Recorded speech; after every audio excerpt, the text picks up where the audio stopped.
Taste the Daily. Veppur அருகே பாம்பு கடித்தவருக்கு சிகிச்சை அளிக்க மருத்துவர்கள் இல்லாததால் 27 வயதுடைய இளைஞர் பரிதாபமாக உயிரிழந்துள்ளார். உறவினர்கள் மருத்துவமனையை முற்றுகையிட்டு போராட்டத்தில் ஈடுபட்டு வரும் காட்சிகள் தான் தற்போது நம்ம பார்த்துக் கொண்டிருக்கின்றோம். கடலூர் மாவட்டம் வேப்பூர் அருகே உள்ள மங்களூர் கிராமத்தைச் சேர்ந்தவர் செந்தில்குமார். 27 வயதான இவர் திருமணமாகி 2 குழந்தைகள் உள்ள நிலையில் இன்று வயலில் வேலை செய்து கொண்டிருந்த பொழுது விஷப்பாம்பு கடித்துள்ளது. உடனடியாக அங்கு இருந்தவர்கள் அவர்களை அதே கிராமத்தில் உள்ள அரசு மேம்படுத்தப்பட்ட ஆரம்ப சுகாதார நிலையத்துக்கு சிகிச்சைக்காக அழைத்துச் சென்றுள்ளனர்.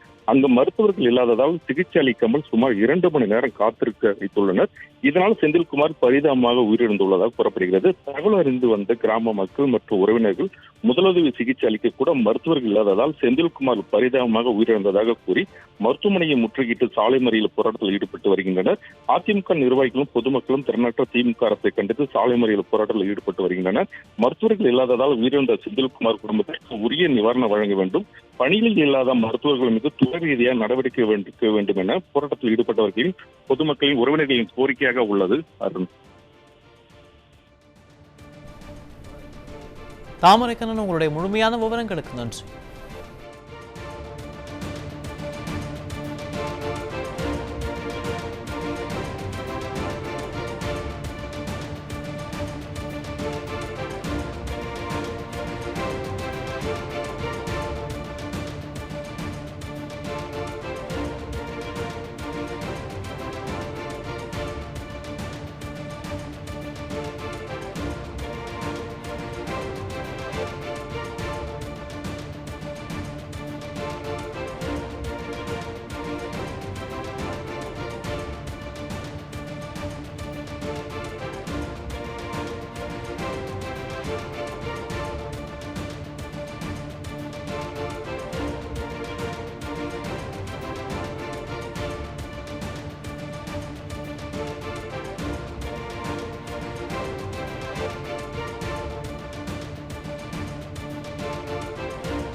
கடலூர் மாவட்டம் வேப்பூர் அருகே பாம்பு கடித்தவருக்கு சிகிச்சை அளிக்க அரசு மேம்படுத்தப்பட்ட ஆரம்ப சுகாதார நிலையத்தில் மருத்துவர்கள் இல்லாததால் பரிதாபமாக ஒருவர் உயிரிழந்துள்ளார்.